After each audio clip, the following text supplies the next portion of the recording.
وذكر اسم ربه فصلى بل تؤثرون الحياة الدنيا والآخرة خير وأبقى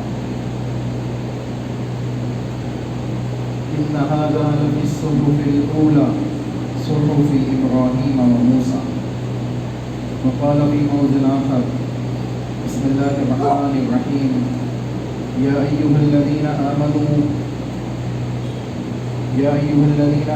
أطيعوا الله وأطيعوا الرسول وأولي الأمر منكم فإن تنازعتم في شيء فردوه إلى الله والرسول إن كنتم تؤمنون بالله واليوم الآخر ذلك خير وأحسن تأويلا.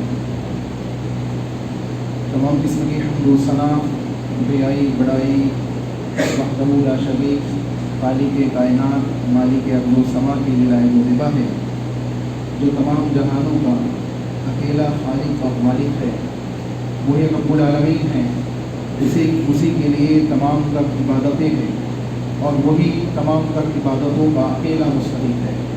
سبحان اللہ و بحمدہ سبحان اللہ العظیم۔ انگنت درد و سلام ہو انبیاء کی مقدس جماعت پر، خصوصاً سید المرسلین رحمت للعالمین جناب محمد رسول اللہ صلی اللہ علیہ وسلم کی ذات رحمت۔ اللہم صلی علی محمد وعلی آل محمد کما صلیت علی ابراہیم وعلی آل ابراہیم انک حمید مجید۔ اللہم بارک علی محمد وعلی آل محمد کما بارکت علی ابراہیم وعلی آل ابراہیم انک حمید مجید۔ محترم سامعین، علامت قیامت کا تذکرہ آپ کے سامنے آ چکا۔ آخرت کیسے قائم ہوگی اور کیا کیفیت ہوگی، اس کے سلسلے میں چند باتیں آپ کے سامنے رکھتے ہوئے اس موضوع کا اختتام انشاءاللہ کیا جائے گا۔ اللہ رب العالمین نے سورہ اعلیٰ کی جو آیتیں آپ کے سامنے پڑھی گئی، اللہ نے واضح الفاظ میں بیان کیا قد افلح من تزکیٰ، وہ کامیاب ہو گیا جس نے تزکیہ نفس کیا۔ ایک انسان اگر اپنے آپ کو چیک کرتا ہے، اپنے اعمال کا تزکیہ کرتا ہے اور اس کی اصلاح کرتا ہے، تو اس کا یہ اصلاح کرنا، اپنے اعمال کو درست کرنا اور اللہ اس کے رسول کے مطابق اپنے اعمال اور عقیدے کو بنانا، یہ در حقیقت تزکیہ نفس ہے، جس کے سلسلے میں اللہ نے بیان کیا قد افلح من تزکیٰ۔ جان لو کہ وہ کیا ہوا، کامیاب ہو گیا جس نے تزکیہ کر دیا۔ ہر وہ شخص جو اپنا تزکیہ کرتے ہوئے، چاہے وہ گناہوں کے اعتبار سے ہو، چاہے وہ عقائد کے اعتبار سے ہو، چاہے وہ کتاب و سنت سے جڑنے کے تعلق سے ہو، ہر اس چیز کے اندر جس سے اللہ راضی ہو جائے، جس سے اللہ رب العالمین خوش ہو جائے اور قیامت کے دن اللہ کہے کہ فادخلی فی عبادی وادخلی جنتی، کہ میرے بندوں میں داخل ہو جا، میری جنت میں داخل ہو جا، تو یہ بڑی نعمت ہے۔ اللہ نے کہا کہ وہ کامیاب ہو گیا جس نے تزکیہ کیا۔ قد افلح من تزکیٰ وذکر اسم ربہ فصلی۔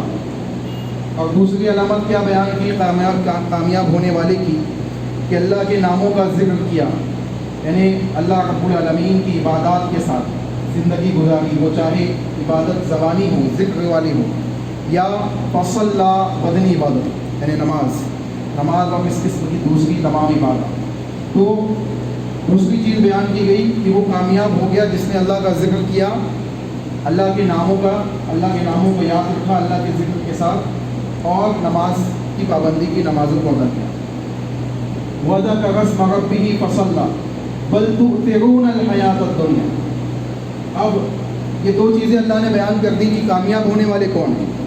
اس کے بعد اللہ رب العالمین نے بیان کیا بلکہ تم تو دنیا ہی کو سب کچھ سمجھ بیٹھے، تم نے کیا کیا ہے، دنیا ہی کو سب کچھ سمجھ بیٹھا ہے اور تم دنیا ہی کو کمانے میں لگ چکے۔ آج یہ حقیقت ہے دنیا کے اندر بسے ہوئے لوگوں کی، چاہے وہ ایمان والے ہوں چاہے وہ غیر ایمان والے ہوں، ہر ایک کی یہی کیفیت ہے کہ وہ دنیا کے پیچھے دوڑا جا رہا ہے، دنیا کے پیچھے بھاگا جا رہا ہے، اور دنیا میں سے جتنا چاہتا ہے اتنا سمیٹ لینا چاہتا ہے، اور جب موت آتی ہے تو سب یہی چھوڑ کے جاتا ہے، اس کے ساتھ کچھ نہیں جاتا۔ اللہ نے کتاب اللہ کی دوسری آیتوں میں اس بات کو واضح انداز میں بیان کیا، الہاکم التکاثر حتی زرتم المقابر، ہلاک ہو گئے کثرت کو چاہنے والے، یہاں تک کہ قبر میں داخل کر دیے۔ اب وہ کثرت کسی بھی چیز کی ہو سکتی ہے جو انسان کو ہلاکت میں مبتلا کر دے، وہی کثرت دنیا کی چاہ بھی ہے، دنیا کا مال و متاع بھی، جس کو کثرت سے چاہنے کی تڑپ ہمارے اور آپ کے درمیان پیدا ہو چکی ہے، اور جس نے ہم کو اور آپ کو ہلاک کر دیا۔ اللہ ہمیں صحیح سمجھ عطا فرمائے۔ اللہ نے کہا کہ بل تؤثرون الحیات الدنیا والآخرۃ خیر وابقیٰ، اور یہ آخرت جو قائم ہونے والی ہے اس کے سلسلے میں اللہ نے واضح کر دیا کہ یہ خیر ہے، بہتر ہے، اس دنیا کے مقابلے میں یہ آخرت بہتر ہے، وابقیٰ، اور ہمیشہ قائم رہنے والی، اس کو فنا نہیں۔ اس کی حقیقت کیا ہے کہ یہ فنا ہونے والی نہیں، اور دنیا کی حقیقت کیا ہے کہ دنیا میں کوئی باقی رہنے والا نہیں، دنیا میں کسی نفس کو، کسی جان کو، کسی مخلوق کو، کسی شے کو بقا نہیں ہے الا بوجہ اللہ، سوائے اللہ کے چہرے کو، یعنی اللہ رب العالمین کے علاوہ بقیہ تمام کو اللہ فنا کر دے، یہاں تک کہ موت کا فرشتہ جو لوگوں کی جان نکالتا ہے اس کو بھی اللہ فنا کر دے۔ اب اندازہ لگائیں، والآخرۃ خیر وابقیٰ، اللہ کہہ رہا ہے کہ وہ بہتر ہے آخرت دنیا کے مقابلے میں، اور ہمیشہ قائم رہنے والی ہے۔ اس کا مطلب ہے کہ دنیا ہمیشہ قائم رہنے والی نہیں۔ ان ھذا لفی الصحف الاولی، اور یہ باتیں کوئی نئی باتیں نہیں، اس سے پہلے کی صحف کے اندر، اس سے پہلے کی کتابوں کے اندر بھی ہم نے یہ باتیں بیان کی، صحف ابراہیم اور موسیٰ، حضرت موسیٰ اور حضرت ابراہیم کے صحیفوں کے اندر بھی ہم نے یہ باتیں بیان کی۔ چنانچہ معلوم پڑا کہ آخرت کا تذکرہ یہ کوئی نیا تذکرہ نہیں ہے۔ اور دوسری آیت جو آپ کے سامنے پڑھی گئی، یا ایھا الذین آمنوا اطیعوا اللہ واطیعوا الرسول واولی الامر منکم، اے ایمان والو اللہ کی اطاعت کرو، رسول اللہ صلی اللہ علیہ وسلم کی اطاعت کرو، واولی الامر منکم، اور تم میں جو اولی الامر ہے، علماء ہیں، بڑے لوگ ہیں، حکام ہیں، جو اللہ اس کے رسول کی اطاعت کے مطابق تمہیں حکم دیتے ہیں، ان کی اطاعت کرو، ان کی اطاعت کرو۔ فَإِن تَنَازَعْتُمْ فِي شَيْءٍ، اگر تم میں کوئی اختلاف ہو جائے، کوئی تنازع ہو جائے، ان تینوں کے اطاعت کے سلسلے میں کوئی مختلف بات، کوئی اختلافی بات پیدا ہو جائے، تو اختلاف کے موقع پر فَرُدُّوهُ، اس بات کو لوٹا دو، اِلَى اللَّهِ وَالرَّسُولِ، اللہ اس کے رسول کی طرف، اللہ اس کے رسول کی طرف۔ دیکھیں اللہ تعالیٰ یہاں پہ اللہ اس کے رسول کی طرف لوٹانے کے ساتھ جس بات کا تذکرہ کر رہا ہے وہ اہم ہے۔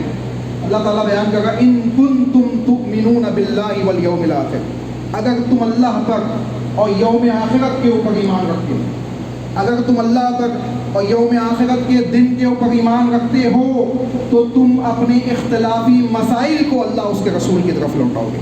اگر تم اللہ اس کے رسول پہ ایمان نہیں رکھتے ہو تو تم اپنے اختلافی مسائل کو اللہ اس کے رسول کی طرف نہیں لوٹاؤ گے۔ بڑے واضح الفاظ ہیں، کسی کو شک و شبہ ہو تو وہ کتاب اللہ کھول کے سورہ بقرہ وغیرہ کی آیت ہے، آپ اس کو کھول کے چیک کر سکتے ہیں۔ اللہ نے واضح طور پہ کہہ دیا کہ اگر تم اللہ اس کے رسول پہ ایمان رکھتے ہو تو اختلافی مسائل کو، اختلافی معاملات کو اللہ اس کے رسول کی طرف لوٹاؤ گے اور اللہ اس کے رسول کی اطاعت کے مطابق اپنی زندگیوں کی اصلاح کرو گے، اور ایسے ہی لوگ کل آخرت میں اللہ کے سامنے جب حاضر ہوگے تو ان کی کیفیت کیا ہوگی؟ یہ خوش ہوگے، حشاش و بشاش ہوگے، ان کے چہرے روشن ہوگے، اور اس کے مد مقابل دوسرے قسم کے لوگ ہوگے۔ آئیے ان کا بھی تذکرہ کرتے ہوئے آپ کے سامنے چلتے ہیں۔ اللہ رب العالمین نے آخرت کے نقشے کو کھینچا ہے کتاب اللہ کے متعدد مقامات کے اندر۔ میں چند آیتیں آپ کے سامنے رکھتا ہوا اپنی بات کو ختم کروں گا۔ اللہ رب العالمین نے بیان فرمایا کلا اذا دکت الارض دکا دکا وجاء ربک والملک صفا صفا۔ اللہ رب العالمین نے جو سورہ فجر کی ان آیتوں کے اندر بیان کیا، اس کو اپنے ذہن و دماغ میں رکھے اور اس بات کو سمجھ لے کہ آخرت یقینی طور پہ قائم ہونی ہے اور ہر ایک کو اللہ کے سامنے حساب و کتاب دینا ہے۔ اللہ نے بیان کیا اس زمین کو جب ہم چٹیل میدان کی طرح بچھا دیں گے، بچھا دیا جائے، بعض لوگوں نے کھینچ دیا جائے گا، بعض لوگوں نے جو اس کی تفسیر کی ہے کہ زمین کو کھینچ دیا جائے، یعنی زمین کو کھینچ کے مزید بڑی کر دیا جائے تاکہ اول سے لے کے آخر تک تمام انسان اس پہ جمع کر دیے جائے، اول سے لے کے آخر تک تمام انسانوں کو اللہ جمع کر دے۔ اور اللہ رب العالمین نے بیان کیا وجاء ربک والملک صفا صفا، اور جب سنو جب تیرا رب آئے گا اور والملک اور فرشتے آئیں گے صفا صفا، صف باندھے ہوئے آئیں گے، صف باندھے ہوئے آئیں گے، فرشتے آئیں گے اللہ کے، اور اللہ رب العالمین آئے گا۔ اللہ اکبر، کیا کیفیت ہوگی، اندازہ لگائے ہر ایک کی کیفیت یہ ہوگی۔ حضرت محمد رسول اللہ صلی اللہ علیہ وسلم بیان فرماتے، سودا رضی اللہ تعالی عنہ حدیث کی راویہ ہے، کہتی ہے کہ رسول اللہ صلی اللہ علیہ وسلم نے بیان کیا کہ لوگ نفسی نفسی کے عالم میں ڈوبے ہوئے ہوں گے، ہر ایک پسینے میں ڈوبا ہوا ہوگا، کوئی ٹخنوں تک، کوئی گھٹنوں تک، کوئی کمر تک، کوئی کاندھوں تک، کوئی اپنے پسینوں میں گوتا لگاتا ہوگا، اپنے پسینوں میں ڈوب رہا ہوگا، ہر ایک ایسی کیفیت میں ہوگا، کسی کے بدن پہ کوئی کپڑا نہیں ہوگا، لوگ ترائی ترائی کے عالم میں ہوں گے، اور ٹخنے سے لے کے بالوں تک، یعنی سر کے بالوں تک کوئی چیز بدن پہ موجود نہیں ہوگی، نفسی نفسی کا عالم ہوگا۔ اللہ کے نبی محمد رسول اللہ صلی اللہ علیہ وسلم کی ازواج مطہرات سوال کرتی ہے، اللہ کے نبی لوگوں کی کیفیت کیا ہوگی؟ لوگ تو شرم و حیا سے مر چکے ہوں گے۔ اللہ کے نبی بیان فرمائیں گے کیفیت یہ ہوگی، اللہ کے نبی نے آیتیں پڑھی آگے کی کہ لوگوں کی کیفیت کیا ہوگی۔ اللہ کے نبی نے ان آیتوں کو پڑھا، سورہ عبسہ کی آیتوں کو اللہ کے نبی صلی اللہ علیہ وسلم نے تلاوت کی اور کہا کہ سنو لوگوں کی کیفیت کیا ہوگی، یوم یفر المرء من اخیہ، اب ایک بھائی دوسرے بھائی سے بھاگ رہا ہوگا، کوئی کسی کی طرف دیکھنے کی فرصت نہیں ہوگی، اپنے آپ کو بچانے کی جستجو میں لوگ لگے ہوئے، ہر ایک یہ چاہتا ہوگا کہ کسی طریقے سے میں بچ جاؤں، جہنم سے بچا لیا جاؤں، اللہ کے غضب سے بچا لیا جاؤں اور جنت کے اندر داخل کر دیا، کسی طریقے سے مجھے بچا لیا جائے۔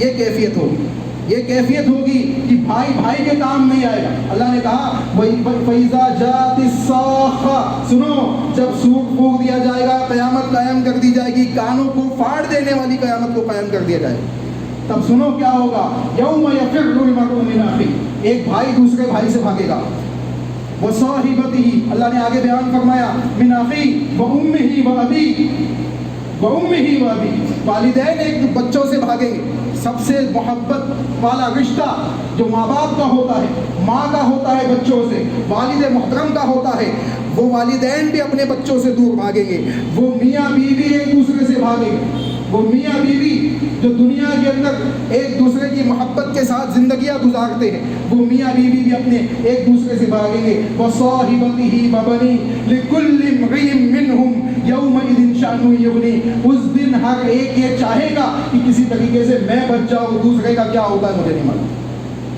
دوسرے کا کیا ہوتا نہیں معلوم۔ تو آپ سوچیں جب کیفیت یہ ہوگی تو کون کس کی طرف نگاہوں کو اٹھائے گا، بدن پہ کوئی کپڑا نہیں ہوگا لیکن کسی کو کسی کی طرف دیکھنے کی بھی فرصت نہیں ہوگی۔ چنانچہ رسول اللہ صلی اللہ علیہ وسلم نے ان آیتوں کے ذریعے واضح کر دیا کہ کوئی کسی کی طرف دیکھنے کی ہمت نہیں کرے لگے گا. پھر اللہ رب العالمین جناب محمد رسول اللہ صلی اللہ علیہ وسلم کو سب سے پہلے کپڑے پہنائیں گے، جیسے کہ حدیث صحیحہ کے اندر اس بات کا ذکر ہے. چنانچہ اللہ رب العالمین نے بیان کیا وَجِيءَ يَوْمَئِذٍ بِجَهَنَّمَ، سنو اس دن جہنم کو لایا جائے گا، جہنم کو لایا جائے گا لوگوں کے سامنے.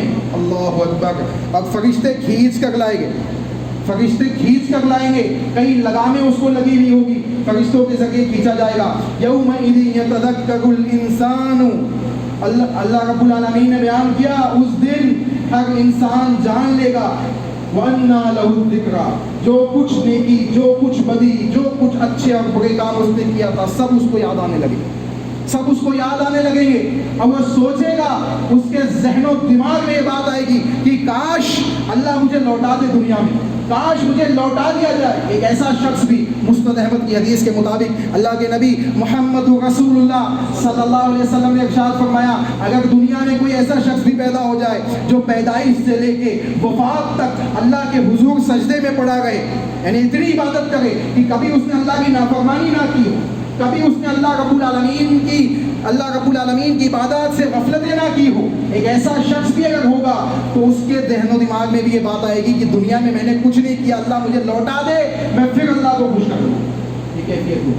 ہم اندازہ لگائے ہم اور آپ کتنے گنہگار ہیں، ہم اور آپ کتنے خطا کار ہیں، ہماری پیشانی اللہ کے حضور کتنی بار جھکتی ہے اور کتنے گناہوں میں ہم ڈوبے ہوئے ہیں. ہر ایک اپنے نفس کو جانتا ہے، ہر ایک اپنی اپنی کیفیات کو جانتا ہے. چنانچہ اس بات کو سامنے رکھتے ہوئے اپنا محاسبہ کرے. اللہ نے بیان کیا یقول یا لیتنی قدمت لحیاتی، وہ کہے گا کہ کاش میں نے مزید نیکیاں آگے بھیج دی ہو، مزید کچھ نیکیاں بھیج دی ہو، مزید اچھے کام کر لیا ہوگا. اب ایمان لا کے کوئی فائدہ نہیں ہوگا، اب اللہ کو مان کر کوئی فائدہ نہیں ہوگا. جب قیامت قائم کر دی جائے گی، جب انسان موت کے نزدیک ہوتا ہے، یا قیامت کی بڑی علامتیں، یا توبہ کا دروازہ بند کر دیا جانا، یا سورج کا دوسری جانب سے نکل جانا، یا قیامت کی جو بڑی علامتیں رسول اللہ صلی اللہ علیہ وسلم نے بیان کی ہے، جب یہ ظاہر ہونے لگے گی، اب ایمان لا کے کسی کا کوئی فائدہ نہیں ہوگا. تو یہ تو سب سے آخر چیز ہے کہ اللہ رب العالمین قیامت کو برپا کر دے گا، جہنم کو لا لیا جائے گا. اب لوگ دیکھ کے کہیں گے کہ ہم اللہ پہ ایمان لاتے ہیں، تو ان کا ایمان لانا کسی کام کا نہیں ہوگا. چنانچہ اللہ رب العالمین نے واضح کر دیا یقول یا لیتنی قدمت لحیاتی، لوگ وہاں سوچیں گے. لوگوں کو آج سوچ لینا چاہیے، آج ہمیں اور آپ کو سوچ لینا چاہیے کہ اس آنے والی دائمی قیامت اور دائمی آخرت اور دائمی جہنم اور دائمی جنت کے لیے ہم کیا کریں. ہمارا اور آپ کا کیا انتظام ہے، کیا ہماری پلاننگس ہے. آج آپ سوچیں ہم مختلف دنیا کی چھوٹی چھوٹی چیزوں کے لیے تیاری کر رہے ہیں. تھرڈ ویو ہمارے اور آپ کے سامنے ایک پروپیگنڈا مچایا جا رہا ہے کہ تھرڈ ویو آنے والی ہے، بالکل آ سکتی ہے. احتیاط کرنا چاہیے، احتیاط ہونا چاہیے، احتیاطی تدابیر ہونی چاہیے، لیکن اس اعتبار سے عقیدہ اور توکل نہیں بگڑنا چاہیے. اس اعتبار سے اللہ کی ذات کے اوپر سے ایمان خراب نہیں ہونا چاہیے، اللہ کے اوپر سے توکل نہیں ہٹنا چاہیے. کیفیت یہ ہے کہ ان چیزوں کے ڈر اور خوف سے ہم اتنے متاثر ہو گئے ہیں کہ ہم نے اللہ کی ذات کو بھلا دیا ہے، آخرت کے اوپر ایمان کو بھلا دیا ہے. اللہ رب العالمین ہی موت و حیات کا خالق ہے، اس بات کے عقیدے کو ہم نے بھلا دیا ہے. اللہ کے حکم کے بغیر کسی کو موت آنی نہیں ہے، اور کسی کو ایک لمحہ زندگی ایکسٹرا ملنے والی نہیں ہے. جب اللہ کا حکم آئے گا تو ایک لمحہ تو بہت بڑی بات ہو گئی، ایک لمحے کا 100واں سیکنڈ، 100واں حصہ بھی کسی کو زندگی نہیں ملنے والی. جب موت آئے گی تو وہ موت اجل مسمى ہے، وہ آ کے رہے گی اپنے وقت کے مطابق، اس کو کوئی ٹال نہیں سکتا، اس کو کوئی ٹال نہیں سکتا. کوئی بڑی سے بڑی بیماریاں معاشرے کے اندر آ جائے، جس کو لپیٹنا ہے وہ لپیٹ کے لے جائے گی، اور جس کو بچانا ہے اللہ کو وہ بچ کے رہے. جب اللہ کا عذاب آتا ہے، جب اللہ کا عذاب آتا ہے تو نیک اور بد سب پہ آتا ہے. یہ بھی ذہن میں رکھے، نیک اور بد سب پہ آتا ہے. نیکوں کے لیے اللہ کی رحمت بن کے آتا ہے کہ ان کے گناہوں کا کفارہ بن جاتا ہے، اور بدوں کے لیے عذاب کی شکل میں آتا ہے. تو ایک کیفیت تو یہ بھی ہے آپ کے ہمارے سامنے. تو ہمیں مایوس بھی نہیں ہونا چاہیے کہ اگر کوئی ایسی بیماریوں میں چلا گیا تو اس کے لیے دعا کریں. آگے دیکھیں اللہ رب العالمین نے دوسری چیز جو بیان کی، اللہ رب العالمین نے بیان کیا اذا السماء انشقت، جب آسمان پھٹ جائے گا، قیامت جب برپا کی جائے گی. آسمان پھٹ جائے گا. آسمان کی کیفیت کو اللہ نے بیان کیا. احادیث کے اندر آتا ہے کہ اللہ کے سیدھے ہاتھ کے اندر آسمانوں کو لپیٹ دیا جائے. اللہ اکبر. آپ سوچیں یہ آسمان جو حد نگاہ تک ہمیں دکھائی دیتا ہے, جب نگاہ اٹھاؤ تو آسمان سامنے ہوتا ہے. اس سے بڑی کوئی مخلوق ہم دیکھ نہیں پاتے. اللہ کی وہ اللہ جس کو ہم اللہ اکبر کہتے ہیں, اس اللہ کی شان دیکھے وہ کتنا بڑا اور کتنا عظیم ہے. اس کے ہاتھوں میں آسمان لگتا ہوا. اللہ کہتا ہے کہ اللہ کے نبی کہہ گئے کہ اس کے ہاتھوں میں ساتوں آسمان لپیٹ دیے جائیں گے.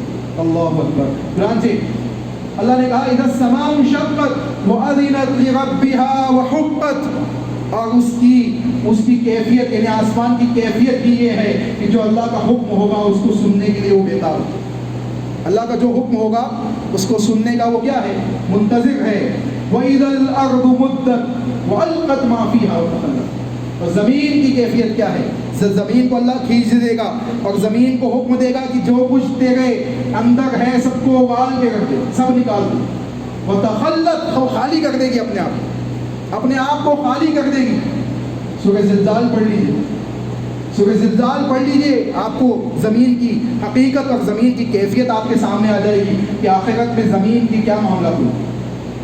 چنانچہ اللہ رب العالمین نے آگے بیان کیا وَأَلْقَتْ مَا فِيهَا وَتَخَلَّتْ وَأَذِنَتْ لِرَبِّهَا وَحُقَّتْ. اور زمین کا بھی معاملہ یہی ہے کہ اللہ جو حکم دے گا اس کے مطابق وہ کیا کرے گی, اپنا معاملہ انجام دے گی. ہر یہ مخلوق اللہ کے حکم کے تابع ہے. اللہ کے حکم کے بغیر اس مخلوق اس کائنات کے اندر کوئی پتا بھی ہل نہیں سکتا. چنانچہ انسان کو اپنا عقیدہ مضبوط کرنا چاہیے, اللہ کی ذات سے اپنے عقیدے اور ایمان کو جوڑنا چاہیے, اور فَرُدُّوهُ إِلَى اللَّهِ وَالرَّسُولِ کے اس اصول کو جو اللہ نے بیان کیا ہے, جو اللہ رب العالمین نے کتاب اللہ کے اندر ہمیں اور آپ کو دیا ہے, اس اصول کو سامنے رکھتے ہوئے زندگی گزارنی چاہیے. کہ اگر ہم سے کوئی غلطی ہوئی ہے, ہم اپنے اعمال میں کسی غلطی پہ ہیں, ہم اپنے عقائد پہ کسی غلطی پہ ہیں, ہم اپنے اختلافی مسائل میں کسی غلطی پہ ہے, تو فَرُدُّوهُ إِلَى اللَّهِ وَالرَّسُولِ کے اس اصول کو سامنے رکھتے ہوئے اپنی اصلاح کر لے, تاکہ ان کنتم تؤمنون باللہ والیوم الآخر کا عقیدہ مضبوط ہو جائے.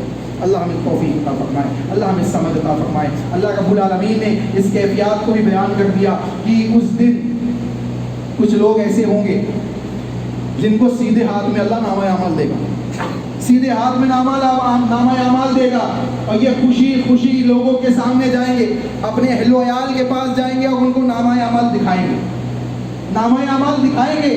اور کچھ لوگ ایسے ہوں گے جن کے چہروں پہ گرد و غبار لگا ہوا ہوگا اور یہ غمگین ہوں گے. ان کے نامہ اعمال کو ان کے بائیں ہاتھ میں دیا جائے گا, ان کے الٹے ہاتھ میں دیا جائے گا, اور یہ اس کو چھپاتے ہوئے پھریں گے, کہیں گے کہ کاش ہمیں اٹھایا ہی نہ جاتا, ہمیں حساب و کتاب دینا ہی نہ پڑتا, ہم اسی طریقے سے پڑے رہتے زمین کے نیچے, ہمیں دوبارہ نہ اٹھایا جاتا.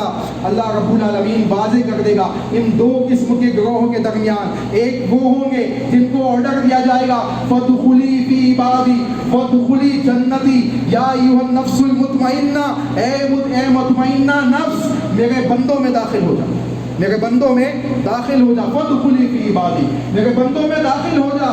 بعض اہل علم نے بعض تفاسیر میں اس کو مخصوص کیا گیا ہے کہ حضرت عثمان غنی رضی اللہ تعالیٰ عنہ کے سلسلے میں آیت کریمہ نازل ہوئی. بعض نے کہا کہ عبداللہ رضی اللہ تعالیٰ عنہ کے سلسلے میں آیت نازل ہوئی, بعض نے بعض دوسرے صحابہ کا نام لیا. لیکن بعض اہل علم نے یہ بھی لکھا کہ یہ اگرچہ کسی ایک شخصیات کے سلسلے میں مان بھی لیا جائے تو اس شخصیات سے مراد لے کر وہ ایسے قسم کے تمام لوگ جن سے اللہ راضی ہوگا, جن سے اللہ خوش ہوگا, اور وہ اللہ سے راضی اور خوش ہوں گے, جن کے سلسلے میں اللہ نے بیان کر دیا کہ اے مطمئنہ نفس میں تجھ سے راضی ہو گیا ہوں, تو مجھ سے خوش اور راضی ہو گیا ہے, تو سن تو داخل ہو جا جنت میں, میرے بندوں میں داخل ہو جا.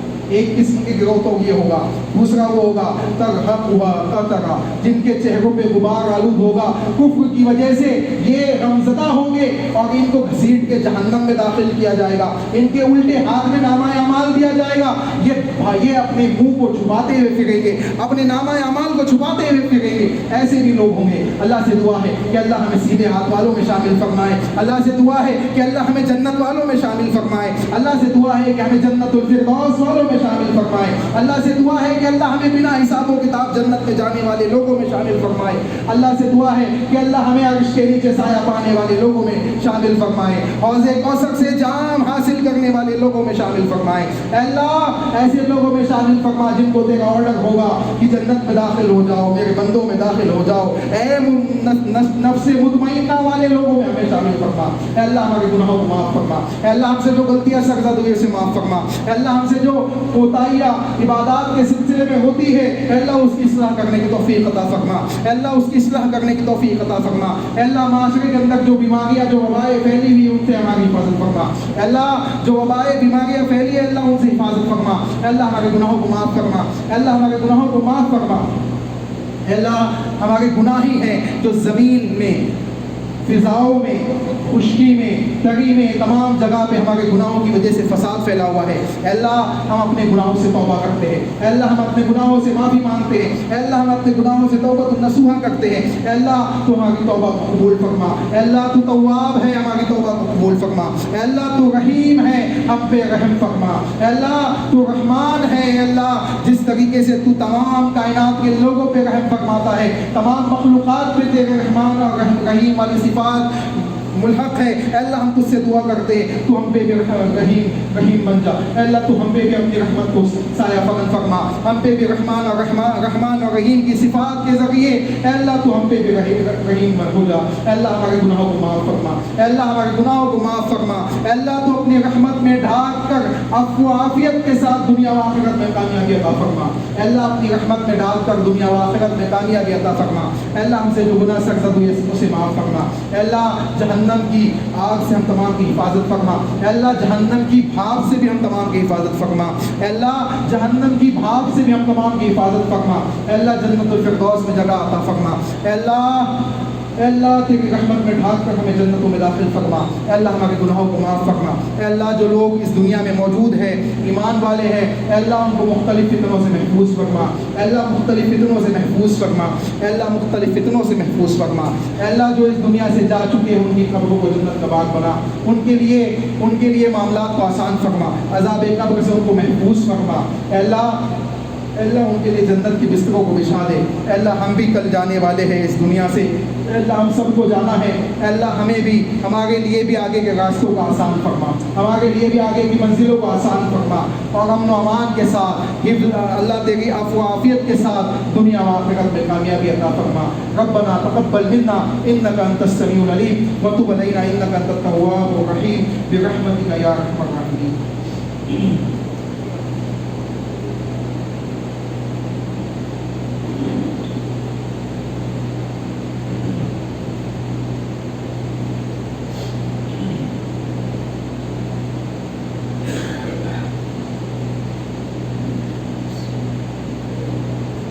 الحمد لله نحمده ونستعينه ونستغفره ونعوذ بالله من شرور انفسنا ومن سيئات اعمالنا من يهده الله فلا مضل له ومن يضلل فلا هادي له واشهد ان لا اله الا الله وحده لا شريك له واشهد ان محمدا عبده ورسوله اما بعد فاعوذ بالله من الشيطان الرجيم بسم الله الرحمن الرحيم ان الله وملائكته يصلون على النبي يا ايها الذين امنوا صلوا عليه وسلموا تسليما اللهم صل على محمد وعلى ال محمد كما صليت على ابراهيم وعلى ال ابراهيم انك حميد مجيد اللهم بارك على محمد وعلى ال محمد كما باركت على ابراهيم وعلى ال ابراهيم انك حميد مجيد. عباد الله رحمكم الله ان الله يأمر بالعدل والاحسان وايتاء ذي القربى وينهى عن الفحشاء والمنكر والبغي يعظكم لعلكم تذكرون. قوموا الى الصلاه.